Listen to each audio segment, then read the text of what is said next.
శివరాత్రి చేసుకుంటున్నాను. కృపా సత్య సంతుడు పరివారికి వందనములు, మహాప్రభువానికి వందనములు చెబుతున్నాను. సర్వలోకానికి అగ్నిలకు పరిపూర్ణతని, పరిశుద్ధుని, సర్వలోక రక్షకుని అవుతుంది. సమస్తం జరిగించేవాడు నీవే ప్రభానికి వందనములు చెబుతున్నాను. అద్భుత క్రియలు ఆశ్చర్యతో పడినా ప్రాణం పెట్టిన వాడు నీవే పెట్టి, జరిగించిన వాడు నీవే పెట్టి, బలపరిచిన వాడు నీవే పెట్టి, సమస్తం అందరికీ తోడేది జరుగుతున్నాయా. నీ శిలువ జ్ఞానంలో ప్రభానికి వందనములు స్తోత్రములైనా నీ కృపలో నిలిచి ఉండేదిలైనా నీకు బుధవారం రోజు కూడా మాకు తోడైన పరిశుద్ధ బుధవారం కూడా అనేక పరిశుద్ధ దినములు నీ వాటి జ్ఞానం చేసిన కృపను మాకు ఇచ్చిన మీకు వందనములు స్తోత్రముగా ఇవన్నీ అందరం జ్ఞాపం చేసుకుని మీరు గ్రహించుకునే మనసు కూడా మాకు అనుగ్రహించమని మంచి నేల నూరింతగా ఫలింపజేయమని చేసి పరిశుద్ధ అడిగి వేడుకుంటున్నాం. ఈరోజు వాక్యం జ్ఞాపం చేసుకుందాం. యాకోబు రాసిన పత్రికలో మొదటి అధ్యాయం 13వ వచనం జ్ఞాపకం చేసుకుంటున్నాం. దేవుడు కీడు విషయమై శోధింపబడనేరడు. ఆయన ఎవరిని శోధింపడు గనుక ఎవడైనను శోధింపబడినప్పుడు నేను దేవుని చేత శోధింపబడుచున్నానని అనకూడదు. హల్లెలూయా. ఎందుకంటే దేవుడు ఎప్పుడు కూడా శోధించే దేవుడు కాదు, కీడి విషయమే శోధించే దేవుడు మాత్రం కాదే.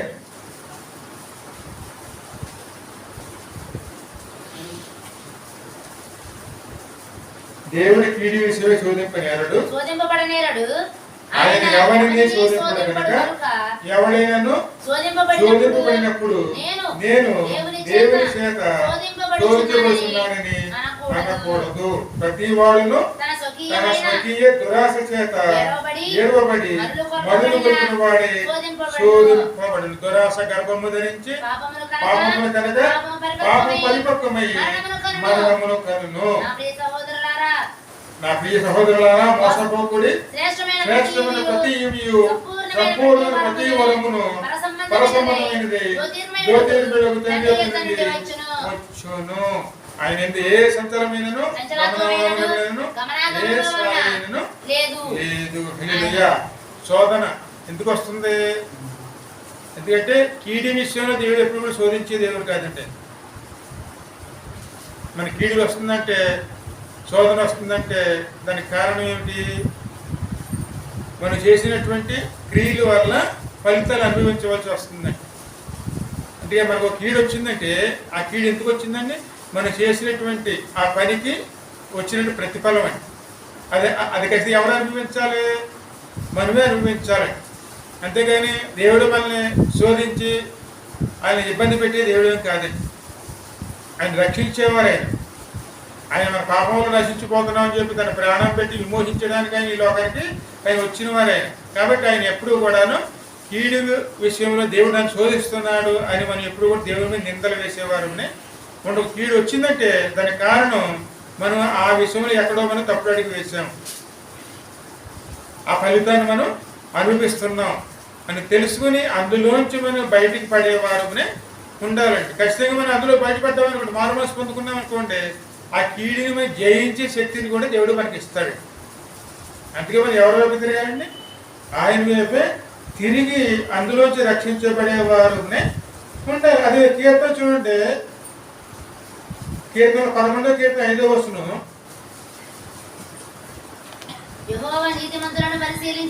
యెహోవా నీతిమంతులను పరిశోధించును, పరిశీలించును, దుష్టులను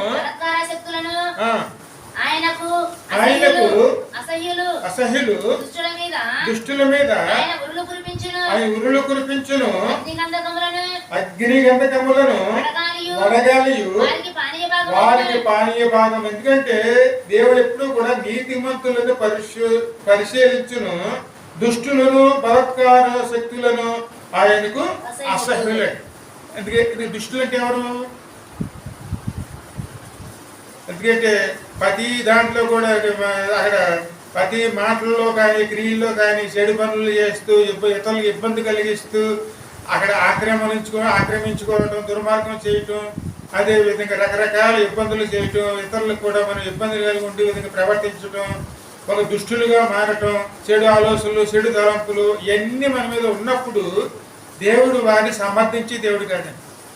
ఖచ్చితంగాను అటువంటి వారిని అంటే చూస్తేనే దేవుడికి అసహ్యం అండి.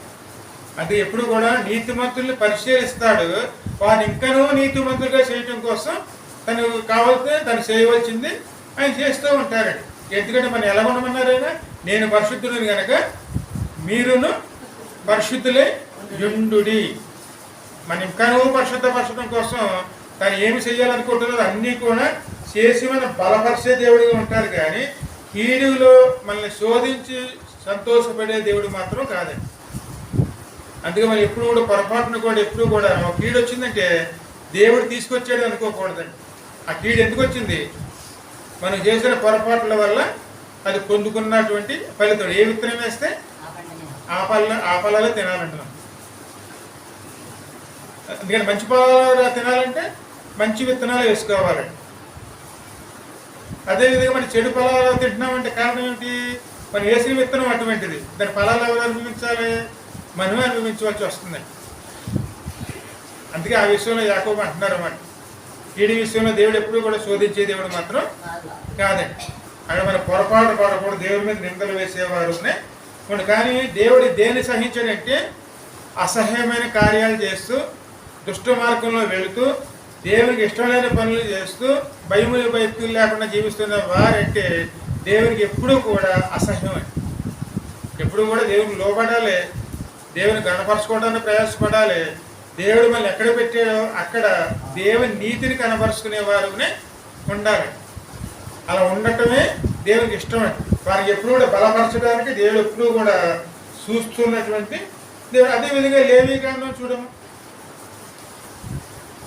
లేవీకాండం 20:7 కావున మిమ్ములను మీరు పరిశుద్ధపరచుకుని పరిశుద్ధులై ఉండుడి. నేను మీ దేవుడినైన యెహోవాను. మీరు నా కట్టడలను ఆచరించి వాటిని అనుసరించవలెను. నేను నిన్ను పరిశుద్ధపరచుదును. యెహోవాను ఎవడు తన తండ్రినైనను తన తల్లినైనను దూషించును వారికి మరణ శిక్ష విధింపబలెను. చూడండి, తన తల్లినైనను తన తండ్రినైనా దూషించును వారికి మరణ శిక్ష విధింపబలెను. అంటే దేవుడు ఎప్పుడు కూడా సమర్థించే దేవుడు కాదండి. తల్లిదండ్రులను కనపరుచుకోవాలి, పెద్దవారి ఏడాలు మర్యాదకరంగా ఉండాలి. ఎందుకంటే వాక్యం చెప్తుందండి, తల నడిచిన వారు కనుక మన ముందుకు వస్తే అది వచ్చి నుంచినప్పుడు ఏం చేయాలండి? ఎక్కడైతే మనం కుర్చీలో కూర్చున్నామో, ఎక్కడైతే మనం కూర్చుని ఉన్నామో ఆ స్థలాన్ని వారికి ఇచ్చేవారునే వారిని కనపరుచుకోవాలండి. ఎందుకంటే తల నడిచిన వారు మన ముందుకు వచ్చినప్పుడు వారికి ఎప్పుడు మర్యాద ఇచ్చేవారునే, వారిని కనపరుచుకునే వారమే ఉండాలి. అలాగే తల్లిదండ్రులు ఎలా ఉండాలండి? ఎప్పుడూ కూడాను దూషించేవారుగాను హింస పెట్టేవారుగాను ఉండకూడదండి. అలా ఉంటే దేవుడు అసహించుకుంటాడు. అటువంటి వారికి ఏ శిక్షణ తీసుకొస్తున్నాడండి? అటువంటి వారి మీద మరణ శిక్షకి వారు అర్హులండి. అంటే ఎప్పుడు కూడా మన పరిశుద్ధంగా ఉండాలని కోరుకునే దేవుడే కానీ మన ఇష్టానుసారంగా ఇక్కడ జీవించాలని కోరుకునే దేవుడు మాత్రం కాదండి. పరిశుద్ధంగా ఉండాలి, పవిత్రంగా ఉండాలి, దేవునికి ఎప్పుడు ఘనత తెచ్చుకునే వారనే ఉండాలి. అలా ఉండటమే దేవునికి ఇష్టం. అందుకే దానికోసం ఏం పెట్టారు? ఆయనే మన కోసం ప్రాణం పెట్టడం కూడా అవి జరుగుతుందండి. ఇక ముందుకు వెళ్తే సామెతలు 6:16 చూడము.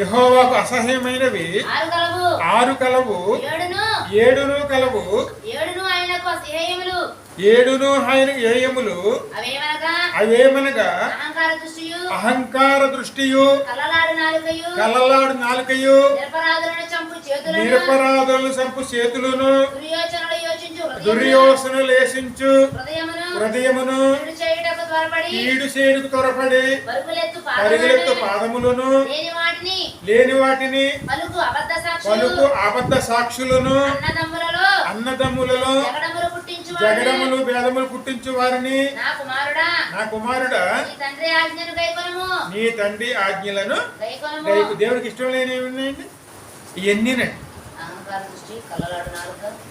ఇవన్నీ ఎవరిలో ఉంటాయి? అందరిలో మనుషుల్లోనూ ఉంటాయండి, అందరిలోనూ ఉంటాయండి. కానీ ఎక్కడ ఉంటాయి? మరుగై ఉంటాయండి. వాటిని ఎప్పుడు కూడా ఏం చేయాలి? సిలువ వేసేయాలి. ఎందుకంటే దేవుడికి అసహ్యమైనవి అవి మనలో ఉండకూడదు. ఎందుకని ఆయన పరిశుద్ధుడు కాబట్టి మనం ఎలా ఉండాలి? పరిశుద్ధంగా ఉండాలని దేవుడికి. అది కీడు, ఇవన్నీ మరి కీడు తీసుకొస్తాయి. ఈ కీడులోకి ఎలాగొండ ఉండాలంటే వాటి విషయాల్లోనూ జాగ్రత్త కలిగిన వారు ఉండాలి. అహంకారం ఉండకూడదండి. ఎప్పుడు తగ్గించుకునే మనసు కలిగిన వారు గర్విష్టం ఉండకూడదండి. అలాగే తప్పుడు సాక్ష్యాలు ఉండకూడదండి. అవునంటే అవును, కాదంటే కాదండి. అంతే కళ్ళల్లాడే మనిషి కాదు. ఎందుకంటే ఇద్దరు మధ్యన తగులు పెట్టేవారిగా ఉండకూడదండి. అటు అన్నీ కూడా దేవునికి ఇష్టం లేవండి. అటువంటి వారిని దేవుడు ప్రోత్సహించే దేవుడు మాత్రం కాదండి. ఆయన ఖచ్చితంగా అసహించుకుంటారండి. అందుకే దేవుడి విషయాల్లో ఈ విషయాల్లో దేవుడు సమర్థించే దేవుడు మాత్రం కానీ ఈ విషయాలు ఉన్నాయనుకోండి, వీటి వల్ల మనకి ఖచ్చితంగా కీడు వస్తుంది. ఆ కీడు ఎవరు అనుభవించాలి? మనమే అనుభవించాలండి. అవి మనలోకి వస్తుంది కాబట్టి మన శ్రమలు, ఆ శ్రమలు మనం ఎందుకు వస్తున్నాయి? మనం చేసే కీడు వల్లనే ఆ శ్రమలు వస్తున్నాయండి. ఆ శ్రమలు రాకుండా ఉండాలంటే కీడులో మనం జాగ్రత్త కలిగిన వారు ఉండాలి. జాగ్రత్తగా ఉన్నామనుకోండి, దేవుడు మనకు కంచి వేస్తాడు. పరిశుద్ధమైన కంచె ఖచ్చితంగా వేస్తాడు. ఎందుకంటే దేవుడి నుంచి వచ్చే శోధన ఎలా ఉంటుందంటే వస్తాయి శోధనలు, కానీ ఎలాంటివి వస్తాయి? రాదు కానీ 21వ అధ్యాయం 7వ వచనం చూడం. మొదటి నుంచి చదవండి. 21వ అధ్యాయం మొదటి నుంచి.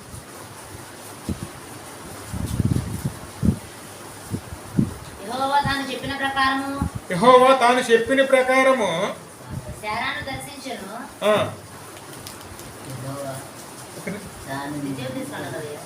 ఆదికాండం 21:1. యెహోవా తాను చెప్పిన ప్రకారము శారాను దర్శించెను. యెహోవా తాను ఇచ్చిన మాట చొప్పున శారాను గురించి చేసెను.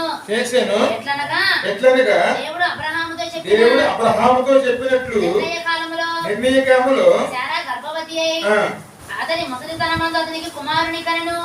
అప్పుడు అబ్రహాము తనకు పుట్టినవాడును తనకు శారా కనినవాడునైన తన కుమారునికి ఇస్సాకు అని పేరు పెట్టెను. ఎందుకని అబ్రహాం పిల్లలు ఎందుకు కలిగారండి? దేవుడు ఆశీర్వాదం అండి. దేవుడు ఆశీర్వాదం ఇచ్చాడు. పిల్లలు లేకపోతే పిల్లలు ఇచ్చాడు. ఏ వయసులో ఇచ్చాడు? 99 సంవత్సరాల వయసులోనండి. మరి ఇంతగా దేవుడు ఆశీర్వదించినప్పుడు ఇక్కడ 22వ అధ్యాయం ఏం కనపడుతుందండి పక్కన?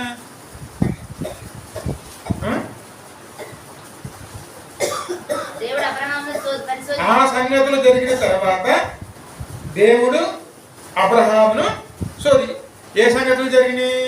పిల్లలు లేకపోతే పిల్లలు ఇచ్చాడు, ఆశీర్వదించాడు. దేవుడు తను ఇచ్చిన మాట ప్రకారం అంతా చేశాడు. ఇప్పుడు అబ్రహాము దేవుడు శోధిస్తున్నారు. ఎందుకని శోధిస్తున్నారు? దేవుని ఆశీర్వాదం పొందుకునే యోగ్యత అండి. దేవుడు ఉన్నతమైన స్థాయిలో ఆశీర్వించాలని దేవుడు కోరుకున్నారు. తగిన అర్హత కూడా ఈయనకు ఉండాలి. ఎందుకంటే దేవుని యొక్క మనం పొందుకుంటున్నామంటే దానికి తగిన అర్హత కూడా మనకు ఉండాలి. ఎప్పుడు అయోగ్యుల చేతికి దేవుడు ఇవ్వడండి, యోగ్యుల చేతికే దేవుడు ఆశీర్వాదాలు ఇస్తారు. అందుకే అబ్రహాము ద్వారా సర్వలోకంలో ఉన్నటువంటి అనేక మంది అన్య జనాంగం ఆశీర్వించబడాలంటే ఆయన తగిన యోగ్యత కూడా ఆయనకు ఉండాలి. ఆ ఆశీర్వాదం దేవుడు ఇచ్చాడు. అందుకే పరిశోధిస్తున్నారు అన్నమాట. ఆ సంగతులు జరిగిన తర్వాత దేవుడు అబ్రహామును శోధించెను. ఎట్లనగా ఆయన అబ్రహామా అని పిలవగా అతడు చిత్తము ప్రభువా నేను చిత్తం ప్రభువా అని 3వ వచనం.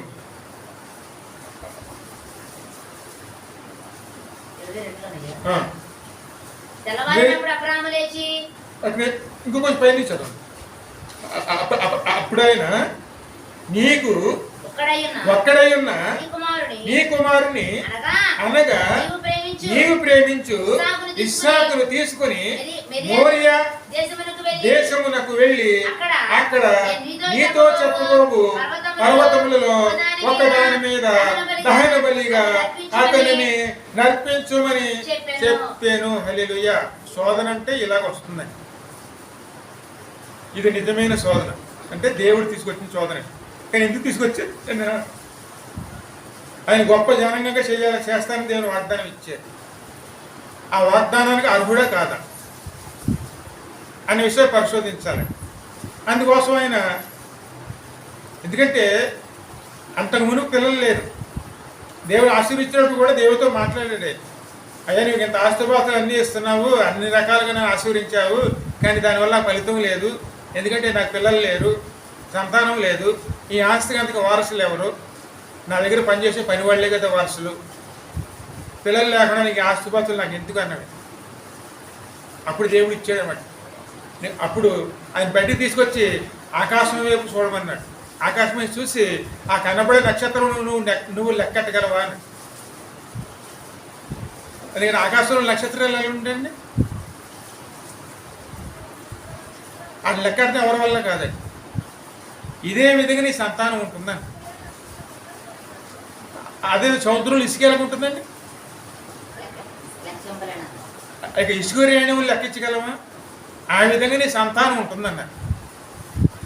అంటే ఆ యొక్క ఆశీర్వాదం దేని నుంచి వస్తుంది? అబ్రహాము సంతానములోంచి వచ్చే సంతానము ద్వారా దేవుడు ఆశీర్వదిస్తాడండి. అబ్రహాము సంతానం అంటే ఎవరు? అబ్రహాము సంతానం ఎవరు వచ్చారండి? యేసయ్య వచ్చారండి. ఆయనలోంచి వచ్చిన వారే అనేక సంతానం అండి, ఇసుక రేణువులంతా. మరి యేసయ్య ద్వారా కొత్తగా జన్మించిన వారు ఎంతమంది ఉంటారండి? ఈ లోకం లెక్కట్టుకెళ్ళరా? అది ఇప్పుడు అసాధ్యమేనండి. ఈ ప్రపంచంలో ప్రతి కుటుంబంలో కూడా అబ్రహాం సంతానం, అంటే విశ్వాసం ద్వారా వచ్చిన వారు అబ్రహాం సంతానం అండి. మరి వాళ్ళు లెక్కటికల సాక్ష్యం ఉండి ఎవరికి ఉందండి? ఎవరి వల్ల కాదండి. అది దేవుని ఆశీర్వాదం. ఆ ఆశీర్వాదం పొందుకు యోగ్యత కూడా ఉండాలి మరి ఆయనకి. కాబట్టి పరిశోధిస్తున్నాడు, నేను ఇచ్చిన పిల్లల మీద ఆయన ఆశపడి ఉంటాడా, లేకపోతే నా మీద ఆశ కలిగి ఉంటాడా అన్ని పరిశీలన. ఎందుకంటే మనకి ఎక్కువ మన ఆశ దేని మీద ఉంటుందండి? ఏదైనా ఇస్తామండి, పిల్లల మీద ఒంటి మీద చెయ్యి ఊరుకుంటామండి. ఆ విషయంలో పరిశోధించారు. అంటే అబ్రహాముకి దేవుడు ఎక్కువ, లేకపోతే దేవుని ద్వారా కలిగిన పిల్లవాడు ఎక్కువ?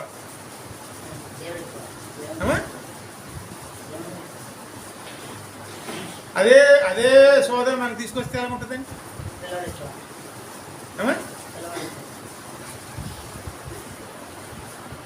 ఏమైనా ఒప్పుకుంటాం? అది శోధనండి. ఆ సమయంలో పరిశోధించాడు. ఆ సంఘటనలు జరిగిన తర్వాత దేవుడు అబ్రహామును శోధించను. ఎట్లాగా ఆయన అబ్రాహ్మ అని పిలవగా అతను చిత్తం ప్రభువా నేను. అప్పుడైనా ఒక్కడైన నీ కుమారుని అనగా నీవు ప్రేమించి ఇస్సాకును తీసుకుని మోరియా దేశమునకు వెళ్ళి అక్కడ నేను నీతో చెప్పబోవు పర్వతములలో ఒకదాని మీద దహన బలిగా అతన్ని అర్పించమని చెప్పాను. ఆ యొక్క బలి అర్పించే స్థలమే హోరేబు కొండ, అంటే దేవుని పర్వతం. అక్కడే దేవుడు దర్శనం ఇచ్చాడు మోసేకి. అక్కడికి వెళ్ళి తీసుకువెళ్ళి అక్కడ ఆయన బలి ఇమ్మన్నాడు. అది అంటే దేవుడు శోధన తీసుకురావటం అంటే. వెంటనే ఆయన ఒప్పుకున్నాడు. చదువమ్మా. అక్కడ నీతో చెప్పబో పర్వతం మీద ఒక దాని మీద దహన బలిగా అతను అర్పించమని చెప్పాను. తెల్లవారినప్పుడు అబ్రహాం లేచి తన గాడిదకు గంట కట్టి తన పనివారిలో ఇద్దరిని తన కుమారుడుకు ఇస్సాకును వెంట పెట్టుకుని దహన బలి కొరకు కట్టెలు చీల్చి లేచి దేవుడు తనతో చెప్పిన చోటికి వెళ్ళాను. హల్లెలూయా. ఆయన ఏం వెనక తీసాడండి? ఆయన ఏం వెనక తీసాడా లేదా అక్కడ ఎవరి సలహాను తీసుకున్నాడు? పొద్దున్నే లేచాడు ఆయన, వెంటనే ఏర్పాట్లు చేసుకున్నాడు. ఇద్దరు పని వాళ్ళని తీసుకున్నాడు, ఇద్దరు కట్టెలు తీసుకున్నాడు, కుమారులు తీసుకున్నాడు, వీళ్ళు మోసుకెళ్తాను గాడులు తీసుకున్నాడు. ప్రయాణమే వెళ్ళారు. అక్కడ 4 దినాలు ప్రయాణమే వెళ్ళారు. అలా వెళ్ళి ఏం చేశారు? దేవుడు చెప్పిన చోటుకి వెళ్ళి అక్కడ మళ్ళీ ఇవ్వబోయాడు. అది నిజమైన శోధనే. ఆ శోధన ఎందుకు వచ్చింది? దేవుని ద్వారా వచ్చింది. ఆ శోధన ఎందుకు తీసుకొచ్చారు? ఆయన ఒక ఉన్నతమైన స్థాయిలో దేవుడు ఆయన నిలపాలని కోరుకున్నారు కాబట్టి ఆ స్థానం అది ఇవ్వడానికి ఆయన యోగ్యుడా కాదా అనేది ఖచ్చితంగా పరిశీలించవలసి వస్తుంది. ఎందుకంటే మీరు ఎవరికైనా ఏదో సహాయం చేయాలంటే సహాయానికి యోగ్యుడే కాదని ఆలోచిస్తాను. అలాగే దేవుడు కూడా మనకి అది ఇవ్వాలంటే యోగ్యులుగా ఉంటేనే ఇస్తారు, కానీ అయోగ్యుల చేతులు ఏది పెట్టరండి. అందుకే ఇప్పుడు శోధన దేవుని ద్వారా వచ్చే శోధన ఎలాగ ఉంటుందండి. కానీ ఇక్కడ మనుషుల ద్వారా శోధన ఎలాగ వస్తుంది?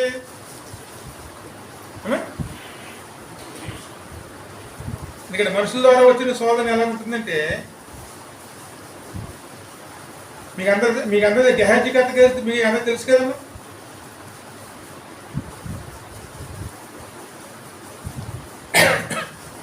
రాజుల గ్రంథం 2వ రాజుల గ్రంథం 5:20 చూడము.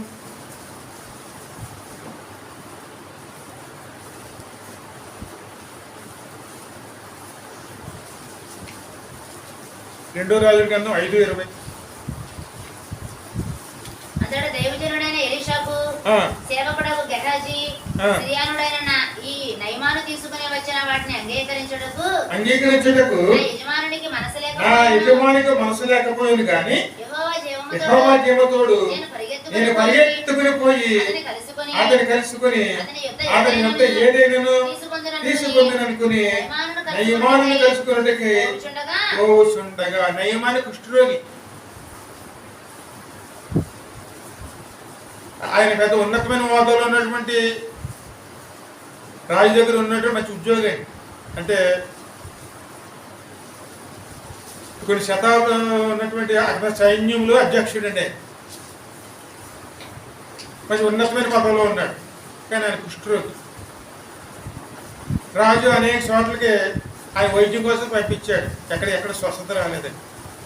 కానీ ఇశ్రాయేలు ప్రజల్లోంచి బానిస పిల్లగా వెళ్ళిన ఒక చిన్న పిల్ల ఆ పిల్ల చెప్తుందండి, యజమానురాలతో చెప్తుంది అనమాట, అమ్మ నా యజమానికి ఉన్నటువంటి దాన్ని బట్టి నేను బాధపడుతున్నాను. ఇది నేను బాగుపడాలంటే మా సమాజంలోనూ ఒక దైవజనుడు ఉన్నారు, అక్కడికి వెళితే ఖచ్చితంగా బాగుపడతాడు, అక్కడ వెళ్ళాలని నేను కోరుకుంటున్నానని చెప్పి ఆ చిన్నపిల్ల చెప్తే ఆ మాటను బట్టి అక్కడికి వెళ్తారు. అక్కడికి వెళ్ళినప్పుడు ఆయన చెప్తాడు 7 మార్లు ఏద్దాం నదిలో ములగాలని చెప్తాడు. ఆ ములగాలు అన్నాడు ముందు ఒప్పుకోడు, కానీ ఆ తర్వాత ఆయనతో వచ్చే పనివాడు చెప్తాడు అన్నమాట, అయ్యా మరొకటి చెప్తే నువ్వు చేయవా, ఈ దైవజనుడు చెప్పింది ఎందుకు చేయకూడదు, నువ్వు చేసి చూడంటే ఆయన మళ్ళీ వచ్చి ఆయన చెప్పినట్టుగా చేస్తే స్వస్థత పొందుకుంటాడు. స్వస్థత పొందుకున్నప్పుడు ఆయన వెంటనే కృతజ్ఞతతోనూ తను తీసుకొచ్చే ధనములోంచి అన్నిట్లు తీసుకుని ఆయన ఫలాలు ఇవ్వకపోయాడు.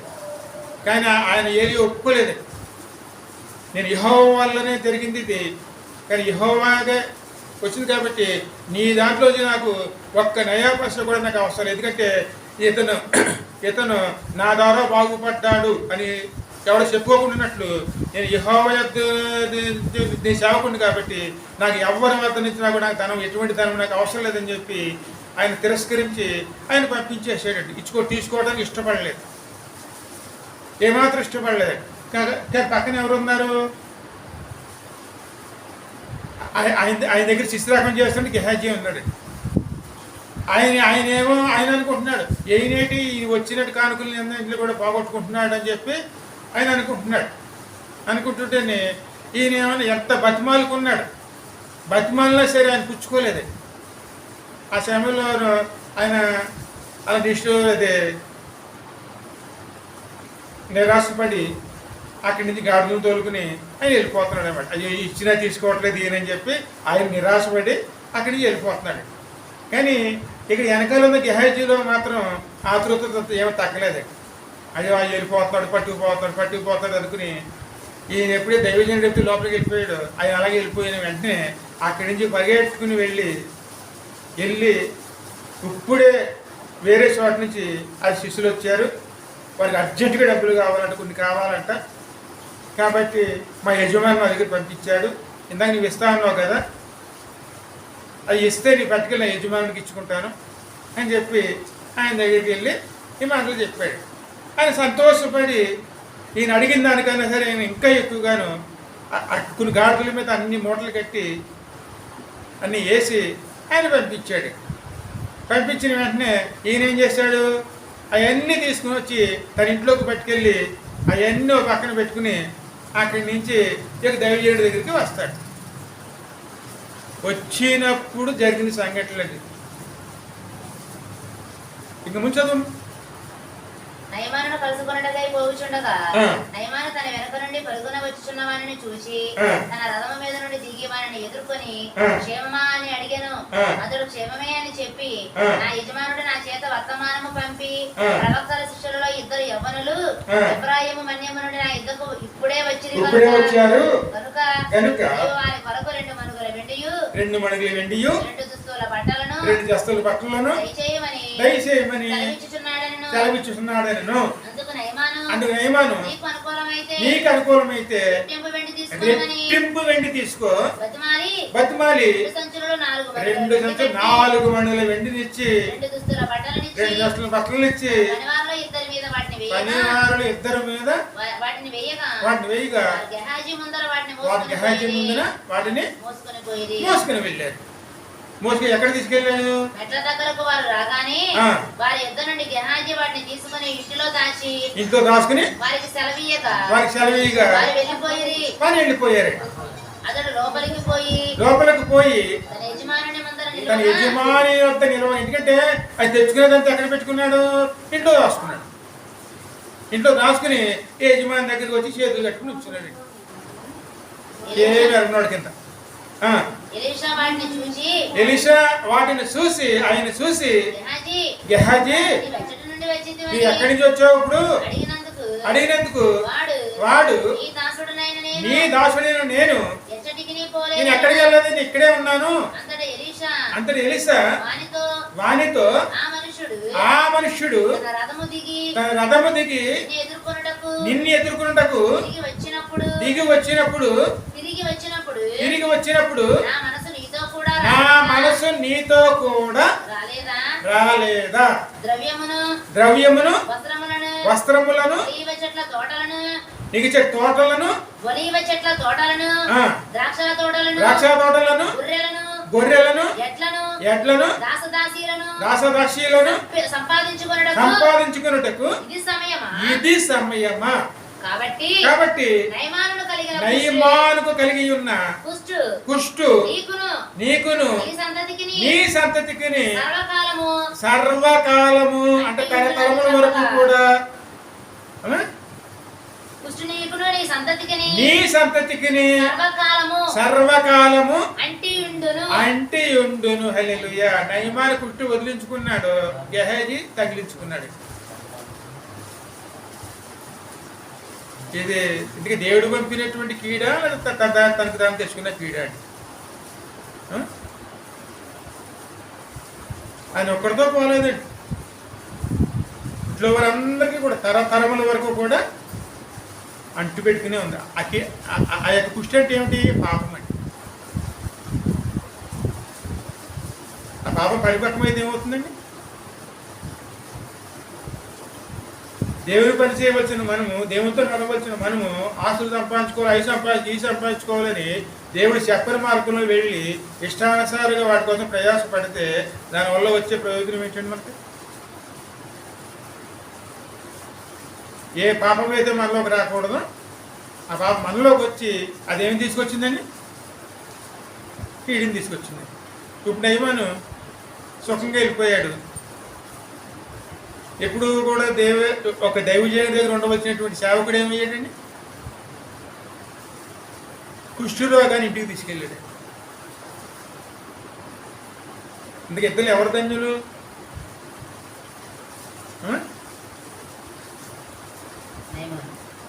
కుష్ఠుని వదిలించుకుని నయమాన్ ధన్యుడా, కుష్ఠుని తగిలించుకుని సేవకుడు ధన్యుడా?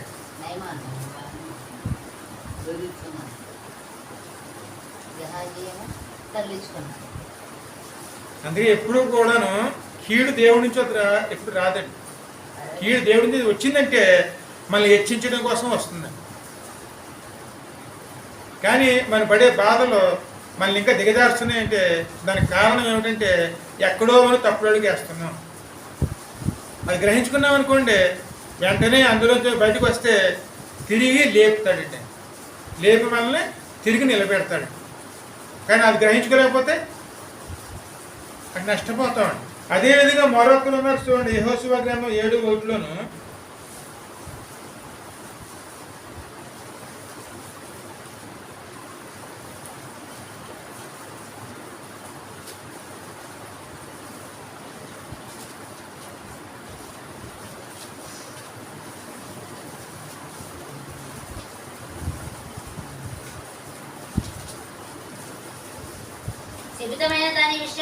శపితమైన దాని విషయములో ఇశ్రాయేలు తిరుగుబాటు చేసిరి. ఎట్లనగా యోధా గోత్రములో జరాహు మునిమనవుడు యెఫ్తే కాలేబు కుమారుడైన ఆకాను శపితము చేయబడిన దానిలో కొంత తీసుకొనెను. ఎందుకంటే దేవుడు చెప్పాడు, ఆయా ఊరు ఉంటుందండి, ఆ ఊరి మీదకి వెళ్ళినప్పుడు అది చెప్పించబడింది, అందులో మీరు అంత తగలబెట్టేయండి, దాన్ని ఏదో ముట్టుకోవద్దు, మీ ఇంటికి తెచ్చుకోవద్దు అని దేవుడు చెప్పాడండి. కానీ అది చిన్న ఊరు, ఆ ఊరి మీదకి ఇశ్రాయేలు దాడికి వెళ్ళవలసిన అవసరం లేదండి. అందుకని చెప్పి వాళ్ళు అనుకుంటారన్నమాట, 1000 మందితో చాలు శుభ్రంగా జయం పొందుకోవచ్చు అని చెప్పి ఆ 1000 మందిని తీసుకుని వాళ్ళు వెళ్తారు. వెళ్ళినప్పుడు అవన్నీ పడగొడతారు. పడగొట్టినప్పుడు ఆకాను అక్కడ ఇంటికి వెళ్ళేటప్పటికి అక్కడ కొన్ని బంగారు కడ్డీలోను కొన్ని చీరలోను అవన్నీ కూడా అక్కడ ఉంటాయి. వాటిని ఆశించి ఏం చేస్తున్నాడు, అవన్నీ తీసుకుని మూట కట్టుకుని అక్కడ ఆయన ఉన్నటువంటి గుడారంలోకి తీసుకెళ్ళి నేలలోకి పాతేసి ఏమీ అన్నోడి కింద వచ్చి ఈ సైన్యంలో పాల్గొని తీసుకున్నాడు.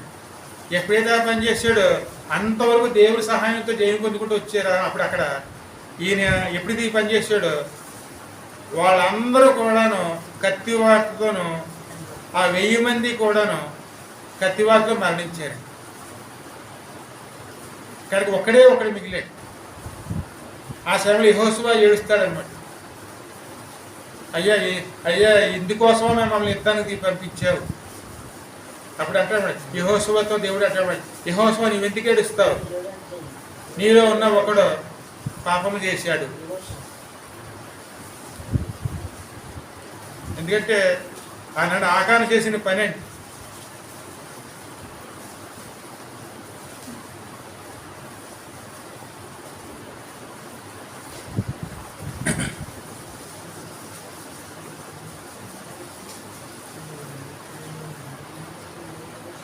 ఇంకా ముందు 27 వస్తుంది చూద్దాం.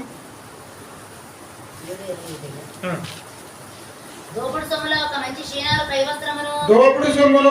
షీనారు పై వస్త్రములను 200 తులముల వెండిని 50 తులముల ఎత్తుగల బంగారు గడ్డిని నేను చూసి వాటిని ఆశించి తీసుకుంటిని.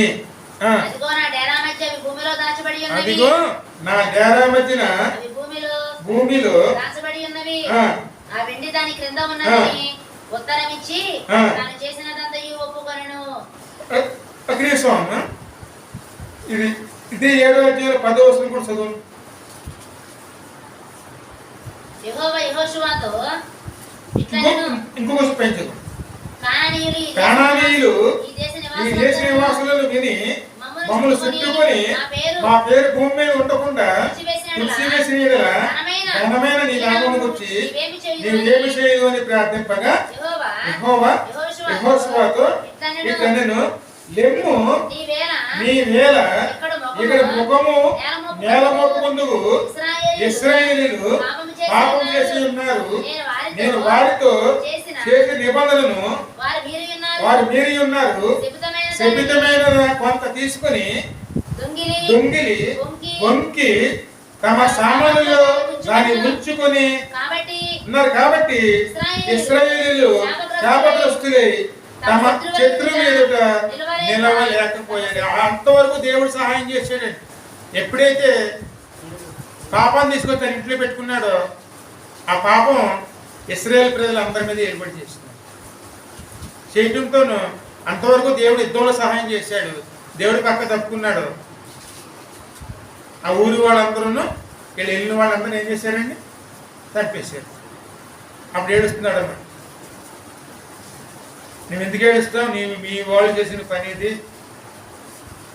అప్పుడు చీటీలు వేస్తారు. చీటీలు వేయగా ఆకాని పేరు వచ్చింది. ఆకాని పేరు వచ్చినప్పుడు వీళ్ళందరూ వెళ్ళి ఆకాని పట్టుకుంటారు. నా కుమారుడా, నువ్వు జరిగినట్టు చెప్పు, ఎందుకు చేసావు ఈ పని? అప్పుడు చెప్తాడనమాట. నా కంటికి కనపడి నేను ఆశించాను, ఆశించిన దాన్ని తీసుకెళ్ళి నా గుడారంలోనే మీ చదివినట్టు అక్కడ. కాబట్టి ఇశ్రాయేలీయులు దోపుడు సొమ్ములో ఒక మంచి సింగారు పై వస్త్రము 200 తులముల వెండిని 50 తులముల ఎత్తుగల ఒక బంగారు కమ్మిని నేను చూసి వాడిని ఆశించి తీసుకుంటుని, అదిగో నా డేరా మధ్య అవి భూమిలో రాసబడి ఉన్నవి. ఆ వెండి దాని కింద ఉన్నదని ఉత్తరమిచ్చి తన చేసినంతయు ఒప్పుకొనెను. అప్పుడు యెహోషువ దూతలను పంపగా వారు ఆ డేరాల యొద్దకు పరిగెత్తుకుని వచ్చినప్పుడు అది డేరాలో దాచబడి ఉండెను, వెండి దాని కింద ఉండెను. కాబట్టి వారి డేరా మధ్య నుండి వాటిని తీసుకుని యెహోషువ యొద్దకు ఇశ్రాయేలు వద్దకు తెచ్చి యెహోవా సన్నిధిని ఉంచిరి. తర్వాత యెహోషువయు ఇశ్రాయేలు అందరూ జెరహు కుమారుడైన ఆకానును ఆ వెండిని పైవస్త్రమును ఆ బంగారు కమ్మిని ఆకాను కుమార్తెలను ఎద్దులను గాడిదలను మందలను డేరాను వారి కలిగిన సమస్తమును పట్టుకుని ఆకోరు లోయలోకి తీసుకుని వచ్చిరి. అప్పుడు యెహోషువ, నీ వేరమమ్ములను బాధపరిచితివి, నేడు యెహోవా నిన్ను బాధపరచదనగా ఇశ్రాయేలీయులందరూ వారిని రాళ్లతో సావగొట్టిరి. వారిని రాళ్లతో కొట్టిన తర్వాత అగ్ని చేత కాల్చి వారి మీద రాళ్లను పెద్ద కుప్పగా వేసిరి. అక్కడ నేను తీసుకొచ్చాడు ఇంటికి.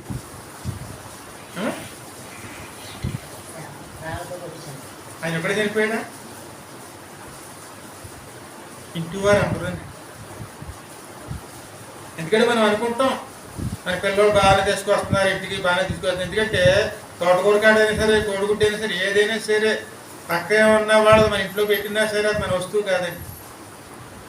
అప్పుడు ప్రోత్సహిస్తే ఆ పాపం ఎక్కడ వచ్చి కూర్చుంటుందండి? ఇంట్లోకి వస్తుందండి. ఆ సమయంలో మీరు గద్దించారనుకోండి, ఆ పాపం మీ మీదకి రాదు. కానీ మీరు ప్రోత్సహిస్తే ఆ పాపను బాధ్యత కూడా మీరే అవుతారండి. ఆకారం ఇంట్లో తీసుకొచ్చాడు, అవన్నీ మీరు ఖండించాలి, అది మరి చేయకూడదని చెప్పాలి. కానీ వీళ్ళు ఏం చేశారు? అది కప్పెడుతుంటే చూసి వీళ్ళు సహకరించారండి. ఆ సహకరించిన పాపానికి వాళ్ళు ఏమయ్యారు కనుక ఆ సమయం దేవుడు తీసుకొచ్చి శిక్షలోకి వారు పాల్గొంది. అంటే పాపము ఎవరి ద్వారా వచ్చినా సరే ఇంటిలో ఉన్నవారు ఏం చేయాలండి? ఖండించి సరైన మార్గంలో పెట్టేవారు. పాపాన్ని సహించకూడదండి. పాపాన్ని ప్రోత్సహించుకున్నాం అనుకోండి, ఇంటిల్లి పాది మీద కూడాను దేవుడి కోపము ఉగ్రత వస్తుందండి. ఆగానే ఏం తీసుకొచ్చాడు ఇంటికి? కసికి దేవుని ఉగ్రత అండి. ఆశించాడు. ఆశ దురాశ అయితే అండి పాపము కనుక పాపము అది మరణం తీసుకొచ్చిందండి. కుటుంబం అంతా మరణించింది. ఆయనకు ఉన్నదంతా కూడా రాళ్ళ కుప్ప పాడేసి అగ్నితో కాల్చివేసి, అదే ఆకోరు లోయ అంటే ఆ మాట రోదన చేయు లోయ అంటే ఏడుపు లోయ అని రాయబడిందండి. అది ఇప్పుడుగా ఉందంటండి. మరి ఇక ఇద్దరు కీడుని తీసుకొచ్చారు ఇంటికి. ఈ రెండు దేవుని ద్వారా వచ్చినాయి, తమ తను తెచ్చుకుంటూ వచ్చినాయి. అదేవిధంగా అబ్రహాము కూడా శోధన వచ్చింది. ఆ శోధన ఎందుకు వచ్చింది? ఆశీర్వదించబడ్డాను. దేవుడు ఆశీర్వించడానికి యోగ్యుడా కాదో తెలుసుకోవడానికి వచ్చిందండి. ఆ శోధన వేరు, ఈ శోధనలు వేరే. దేవుడు హెచ్చించడానికే శోధిస్తాడు కానీ మన బాధ పెట్టడానికి ఎప్పుడూ కూడా శోధించేవాడు మాత్రం కాదు. ఎందుకంటే ప్రాణం పెట్టిన వాడు ఎప్పుడూ కూడా శోధించే దేవుడు కాదు. అందుకే దేవుడికి లోబడాలే. దేవుడు ఏం చెప్తున్నా గ్రహించుకుని మన పరిశుద్ధతను మనం కాపాడుకుంటున్న వారునే ఉండాలి. అలా ఉన్నామనుకోండి దేవుడు ఒక ఉన్నతమైన స్థానం అండి దేవుడు మనకి ఇస్తాడు. దేవుడు హెచ్చించాలి కానీ మనం ఏదో పొందుకుందామని చెప్పి దేవుడి సన్నిధానం మనం పాడు చేసుకున్నాం అనుకోండి, ఆ శాపం మన మీదకే కాదండి, మన ఇంటిల్లు బాధ అంతటికి కూడా అది ఏలుబడి చేస్తుందండి. అంతే కీడి విషయంలో ఎప్పుడు కూడా మనం దేవుని మీద నింద వేయకూడదండి. అయ్యో ఈ కీడు అంత నేను అనుభవిస్తున్నాను, ఆ కీడు మనల్ని నష్టపరుస్తుందంటే మనం దేవుడు చెప్పిందా ఎక్కడో మనం పొరపాటు చేస్తున్నామని అర్థమండి. ఆ పొరపాటు సరి చేసుకున్నాం అనుకోండి మళ్ళీని కీడి వెనకలు ఏమి వస్తుంది, మళ్ళీని అప్పుడు మేలు వస్తుందండి. అది ఎప్పుడు కూడా మనం సరి చేసుకోవడానికి ప్రయాసపడే వారమే ఉండాలి. వెంటనే సరి చేసుకున్నాం అనుకోండి అదే మారు మనసు అండి. దేవుడు మళ్ళీ మనల్ని నీరు కట్టి ఫలింపజేస్తాడు. కానీ మనం అలాగే ఉండిపోయామనుకోండి దేవుడు అసహించుకుంటాడు. ఆయన ఎంత మాత్రం సహాయం చేయడానికి అవకాశం ఏమాత్రం ఉండదు. అందుకే ఎప్పుడు కూడా దేవుని విషయాల్లో చాలా జాగ్రత్తగా ఉండాలి. శిక్షణ ప్రయాసం చేసుకోవాలి.